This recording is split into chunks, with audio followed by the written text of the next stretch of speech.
Hey, how's it going? Welcome back to my channel. This is Pradeep and you're watching Vlog of Note. So there are 3 reasons why you should wait for the next Samsung Exynos 2200. That statement is not an oxymoron. Interestingly, all 3 of the reasons have 3 letters each. Here's everything you need to know. Let's get started.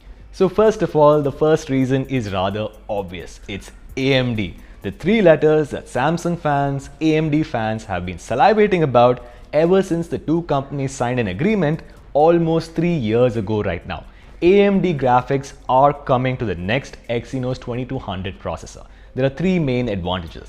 The first one is RDNA 2. What is RDNA 2? It's the complex technology that is found on the Radeon 6000 series of graphics cards and the PS5, which you definitely do not have, the Xbox, which also you definitely do not have. It also supports real-time ray tracing, which leads to the better lighting of objects, and it supports variable rate shading. Again, it improves performance by selectively shading certain regions of the screen. Indeed, a couple of months back, there was an unnamed Exynos processor with AMD, which was compared to the Apple A14 Bionic processor, and the AMD powered Exynos was apparently 50% faster in GFX bench. Of course, this is just a benchmark, but it's still pretty exciting because usually Exynos is 50% below Apple's A processor. The second advantage is again 3 letters, ARM. Now, ARM is the semiconductor design company that designs all of the processors that are made by Apple, Qualcomm, Samsung, all of these good companies that you know and sort of love. Anyway, ARM has done something that they haven't done in over a decade. They've updated their design. The last design update, the ARM V8, was rolled out in 2011, and now we have the ARM V9. According to ARM, the IPC, that's instructions per cycle, is supposed to be 30% faster. However, according to Anand Tech, the real-world performance gain is supposed to be about 14 to 15%, but then again, that's a pretty significant jump. Oh, and ARM is also promising real-time ray tracing and variable rate shading. Now, of course, both of these are coming courtesy of AMD, but it's still nice that the rest of the industry is also moving forward.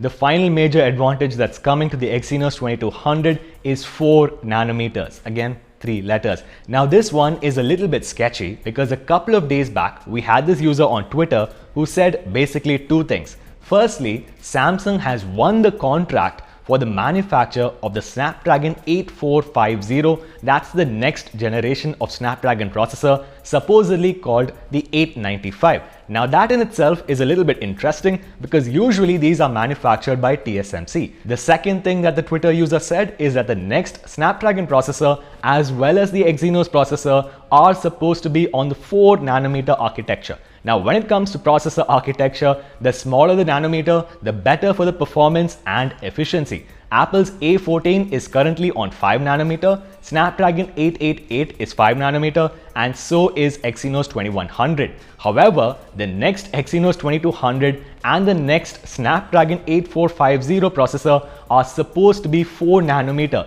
which is interesting considering the fact that the next Apple A series of processors, the A15, is only going to be on 5 nanometer. However, this one is a little bit sketchy because Samsung calls this a 4 nanometer. It looks like a rebranded 5 nanometer. I don't think there's going to be such a big difference between 5 and 4 nanometer anyway. So that caps it off. There are 3 main reasons why you should wait for the Exynos 2200, and one of those reasons has taken a decade to materialize. There's going to be AMD, there's going to be ARM V9, and there's potentially going to be 4 nanometer. What do you guys think? Let me know in the comment section down below. As always, please go over to YouTube, subscribe to the Vlog of Note channel, ring that notification bell so that you never miss a video, and I will see you guys in the next episode.